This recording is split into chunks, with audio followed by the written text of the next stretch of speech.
तो साथियों नमस्कार। आज हम आपके लिए लेकर आए हैं क्यूब रूट। क्यूब रूट जो है बहुत ही इंपॉर्टेंट टॉपिक है यूपी टेट एग्जाम के लिए। आइए इसके बारे में यहाँ पर इसकी कंसेप्ट को समझते हैं।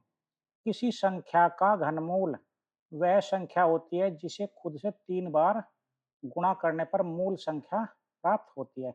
इसका बेसिक्स क्या है? जब हम किसी संख्या x को खुद से 3 बार गुणा करते हैं तो उसे क्यूब कहते हैं, घन कहते हैं। जैसे देखिए 2 मल्टीप्लाई 2 मल्टीप्लाई 2, तो यहाँ पर ये क्या आ गया 8। तो हम कह सकते हैं जो संख्या 8 है वो किस चीज़ का घन है? 2 का, यानी कि 2 की पावर 3। और घनमूल क्या होता है? घनमूल जो है इसका उल्टा होता है। जैसे हमने 8 का हमें घनमूल निकालना है, 8 का घनमूल, जैसे ये हमारा 8 है तो इसका क्यूब रूट क्या होगा? इसका क्यूब रूट होगा 2। जैसे 8 है और यहाँ पे इसको इस प्रकार से इसका सिंबल होता है, यहाँ पर 3 लिखा रहता है, तो ये सिंबल है इसका। और ये यहाँ पर 8 का क्यूब रूट ये हो गया।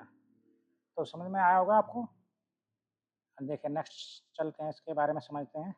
घनमूल को दर्शाने के लिए चिन्ह का प्रयोग किया जाता है। देखिए मैंने अभी बताया था, जैसे यहाँ पर x है और यहाँ पर ये तो देखो स्क्वायर रूट होता है, लेकिन जब यहाँ पर छोटा सा यहाँ 3 लिखा रहता है तब ये इसका सिंबल होता है घनमूल का। तो ये बताता है हम वर्गमूल नहीं बल्कि क्या कर रहे हैं? घनमूल। ये जो 3 है ये बता रहा है कि ये घनमूल है। जैसे 27 का घनमूल 3 होगा, 64 का घनमूल 4 होगा, 125 का घनमूल कितना होगा? 5 होगा। अब यहाँ पे देखिए करके इसको बताया गया। अब कुछ जो है याद रखने योग्य कुछ परफेक्ट क्यूब हम यहाँ पे आपको बता रहे हैं। परफेक्ट क्यूब भी आपको याद होने चाहिए।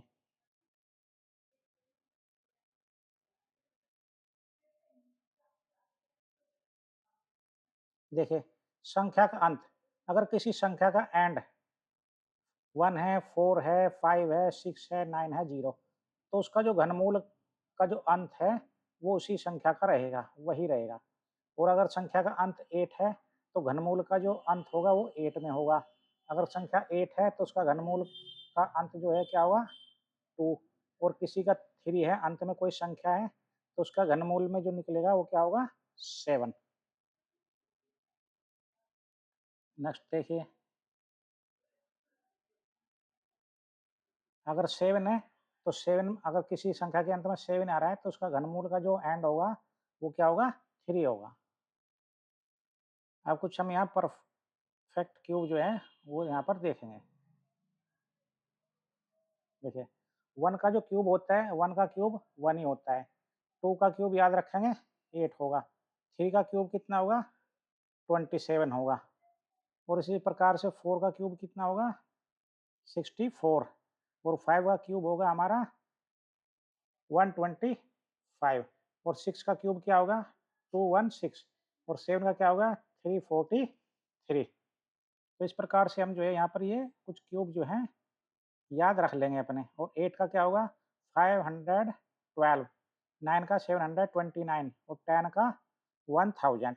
तो ये इम्पोर्टेंट जो है हम यहाँ पर क्यूब रूट जो है क्यूब याद रख लेंगे नहीं तो। अब देखिए यहाँ पर एक क्वेश्चन है, उसको हम यहाँ पर सोल्व करेंगे। अब इसके एमसीक्यू यहाँ पर शुरू हो गए। अब देखिए जैसे हमारी ये क्यूब निकालना है इसका, एक संख्या तो हमारी ये है और सेकंड वाली ये है, तो हम इनका जो क्यूब निकालेंगे तो इसको थोड़ा प्राइम फैक्टराइजेशन करना पड़ेगा। हम इसको फैक्टर करेंगे, जैसे 1372 है तो इसके फैक्टर जब हम करेंगे तो क्या आएंगे? 2 मल्टीप्लाई 2 7 मल्टीप्लाई 7 मल्टीप्लाई 7। और इसके कितने आएंगे? इसके आ जाएंगे हमारे 2 मल्टीप्लाई 9 मल्टीप्लाई 9 मल्टीप्लाई 9। ये हमने इसके फैक्टर कर लिए। अब इनको सबको जो है इसके अंदर जो है यहाँ पर एक साथ इनको रख लेंगे। 2 मल्टीप्लाई 2 7 मल्टीप्लाई 7 मल्टीप्लाई 7। और यहाँ पर 2 मल्टीप्लाई 9 मल्टीप्लाई 9 मल्टीप्लाई 9। अब क्या है इसमें क्यूब रूट में क्या होता है? हमें इनके ट्रिपलेट बनाने होते हैं। तीन तीन तीन में से एक बाहर लेते हैं हम, 2 मल्टीप्लाई 2 मल्टीप्लाई, ये देखिए ट्रिपलेट बन गया इसका।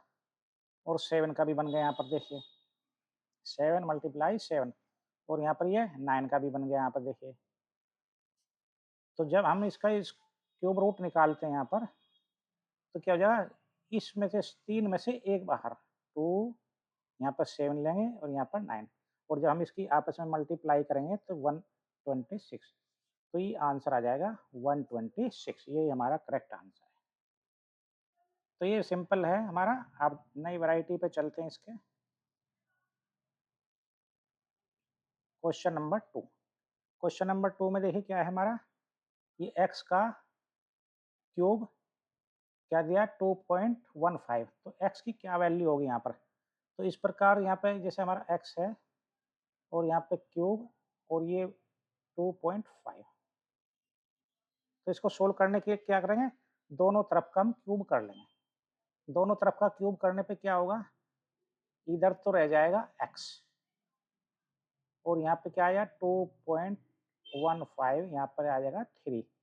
तो यहाँ पर जब इसकी हम जो है इसकी मल्टीप्लाई करेंगे 25 25 25, 3 बार मल्टीप्लाई करेंगे, ये 625 और यहाँ पे 25, तो इनकी मल्टीप्लाई करने पे क्या जाएगा 15625, तो 15625। अब इसमें पॉइंट कहाँ है, पॉइंट जो है 3 स्थान इसमें खिसक जाएगा क्योंकि इसका मतलब मल्टीप्लाई है, तो कितना आ जाएगा, ये वाला आंसर आ जाएगा 15.625, तो ये वाला हमारा आंसर है यहाँ पर करेक्ट हो जाएगा। अब नेक्स्ट पे चलते हैं। ये अलग वैरायटी का देखिए, ये दिया है यहाँ पे 4 सही 12/125, तो यहाँ पर क्या ये हमारी मिक्स्ड फ्रैक्शन है, मिश्रित भिन्न है। इसको सबसे पहले हम इसको सिंपल कर लेंगे। इसको जब सिंपल करेंगे क्या करेंगे, इसकी 4 से मल्टीप्लाई हो जाती है और यहाँ पर 12 ऐड कर देंगे और यहाँ पर 125 और यहाँ पर ये 3 क्यूब रूट निकालना है। तो जब हम इसका सोल्व करेंगे कितना जाएगा 512 और यहाँ पर कितना आ जाएगा 125 और यहाँ पर क्यूब रूट। तो जब इसको सोल्व करेंगे तो 512 हमें पता ही है किसका क्यूब रूट होता है, 512 का क्यूब रूट होता है 8 और 125 का कितना जाता है 5, और जब हमने इसको डिवाइड करेंगे तो 1.5, तो 1.5 नहीं 1.6 आएगा, सॉरी 1.6, तो ये 1.6 यहाँ पर आंसर आ जाएगा। चलिए अब देखिए नेक्स्ट 4। वह छोटी से छोटी संख्या क्या है जिससे 392 को गुणा करने पर प्राप्त संख्या एक पूर्ण घन बन जाए। मतलब हमें वो संख्या बतानी है जिसकी इसमें मल्टीप्लाई करने से वो परफेक्ट क्यूब बन जाए, मतलब पूर्ण घन बन जाए। तो इसके लिए हमें क्या, इसके सबसे पहले तो हमें इसके 392 के हमें फैक्टर देखने पड़ेंगे। तो इसके फैक्टर क्या होंगे 2 मल्टीप्लाई 2 मल्टीप्लाई 2 और 7 मल्टीप्लाई 7, ये इसके फैक्टर हैं। तो यहाँ पर देख रहे हैं हम इसकी, तो हमारे देखिए परफेक्ट ये क्यूब वाले 3 में आ गए 2 2, यानी कि ट्रिपलेट यहाँ पर तैयार हो गया। लेकिन 7 में एक की कमी है, यहाँ पर इसकी कमी है एक की। तो अगर हम यहाँ पे इसमें 7 और मल्टीप्लाई कर दें तो ये क्या बन जाएगा पूर्ण घन। तो यहाँ पर आंसर क्या जाएगा सी, यानी कि 7 में यहाँ पर इसकी मल्टीप्लाई करनी पड़ेगी तब ये पूर्ण घन बन जाएगा।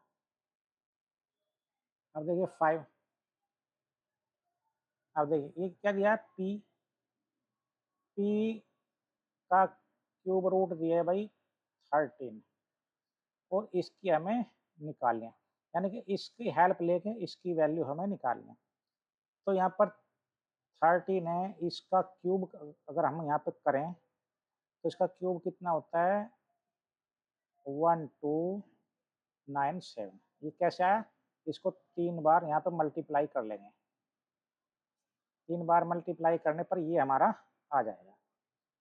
अब देखिए, और घनमूल में जो अंकों की संख्या है वो कितनी रह जाती है, तो प्रश्न में जो है दशमलव के बाद 6 अंक हैं।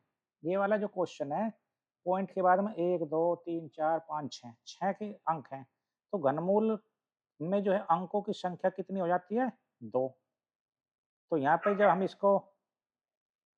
इसका निकाल लेंगे तो इसमें कितना है हमारा, ये क्या आया देखिए इसके इक्वल है ना, ये देखिए इसमें मैच कर रहे हैं इसकी जो फिगर है। तो जब हम इसका घनमूल निकालेंगे तो क्या आ जाएगा 1 3। ये वाला इसका जो है आंसर हो जाए। देखिए इसकी हेल्प लेके हमने इसका घनमूल निकाल लिया यहाँ पर। देखिए 2197, यहाँ पे 6 देखिए 2197 है। अब ये कितने 6 अंकों के बाद है, तो देख रहे हैं आप इसमें 6 अंकों के बाद। तो इसका जो क्यूब रूट निकलेगा वो कितना आएगा? क्यूब रूट जो है वो इसका जो आंसर आएगा वो 2 अंकों में आएगा। 2 अंकों में आएगा तो उसका पॉइंट कहाँ लगेगा? यहाँ पर लगेगा। तो ये वाला आंसर यहाँ पर करेक्ट हो जाएगा। अब नेक्स्ट है, देखिए ये भी बहुत ही ट्रिकी क्वेश्चन है। कभी-कभी क्या है इसमें जो 1 2 3 4 5 6 देखिए 7 है, 7 के स्क्वायर हैं और 7 बार ही हैं। तो ट्रिकी ये है कि बोथ से इसको 49 प्लस 49 प्लस 49 इस प्रकार से इसको ऐड करेंगे। नहीं, इसमें क्या है कितने हैं 7, 7 बार हैं। तो यहाँ पे इसको लिख लेंगे। तो ये क्या हो गया 7 की क्यूब हो गया, और 7 क्यूब का मतलब क्या हो गया यहाँ पे 7 की पावर 3 का क्यूब रूट क्या हो गया 7। ये आंसर देखिए कितना बहुत ही छोटा आंसर इसका एकदम से हम यहाँ पर निकाल देंगे। अब देखिए 7 7 बहुत अच्छा क्वेश्चन है। दो पूर्ण घनों का अंतर 189 है। पूर्ण घन है जिसका अंतर 189 है, और छोटी संख्या का पूर्ण घन कितना है? छोटी संख्या का घनमूल है 3। तो इसमें मान लिया बड़ा घनमूल हमने x ले लिया, x का घन कर दिया हमने, और छोटी संख्या 3 का घन कर दिया, और इन दोनों का अंतर कितना 189। तो x का घन, तो 189 में 3 का घन कितना होता है 27। यहाँ पर 27 हमने जोड़ दिया, तो जब इसको जोड़ देंगे कितना आ जाएगा 216। तो x क्यूब कितना हो गया 216, और अब इसका घनमूल निकाल दो। तो x की 3 यहाँ पर घन लगा दें और 216 का घनमूल, तो x की वैल्यू कितनी आ जाएगी 6। इसका जो घनमूल होता है वो क्या होगा 6 होगा। तो ये वाला आंसर यहाँ पर करेक्ट हो जाएगा।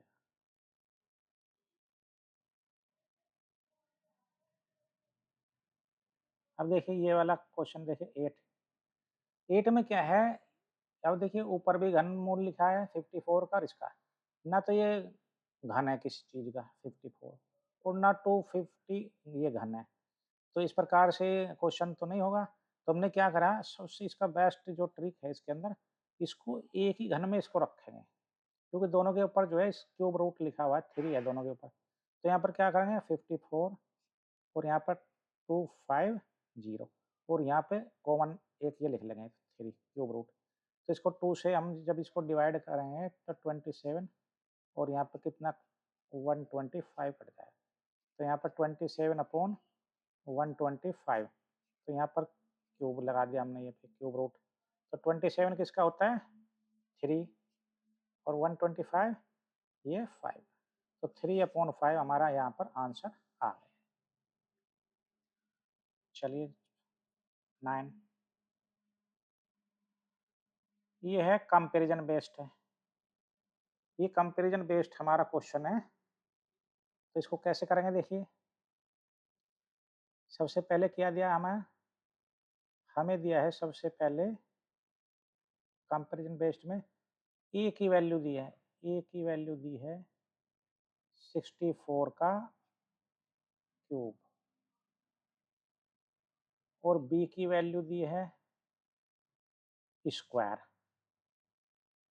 तो 64 का क्यूब रूट कितना हो जाता है 4, और 16 का स्क्वायर रूट देखिए यहाँ पे स्क्वायर रूट है 4। तो यहाँ से क्या हमें इन्फ्रेंस निकला, मतलब हमारा ए इक्वल टू बी। तो ये वाला आंसर यहाँ पर करेक्ट हो जाएगा 70।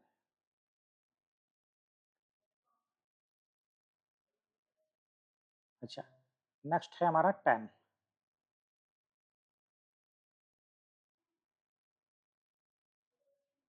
दो घनों का आयतन अनुपात वो कितना दिया है 27, आयतन का वॉल्यूम का अनुपात दिया 27 और 64, और उनकी भुजा साइड्स का अनुपात क्या होगा, तो ये होगा 27 का घनमूल और 64 का क्यूब रूट घनमूल। तो इसका कितना हो जाएगा 3 और इसका कितना हो जाएगा 4, 3 4। तो इस प्रकार से हमने 10 डिफरेंट वैरायटी के जो हमने यहाँ पर क्वेश्चन सोल्व किए, और ये घनमूल के लिए बहुत ही अच्छे क्वेश्चन हैं। तो आप इनकी प्रैक्टिस कीजिए। धन्यवाद।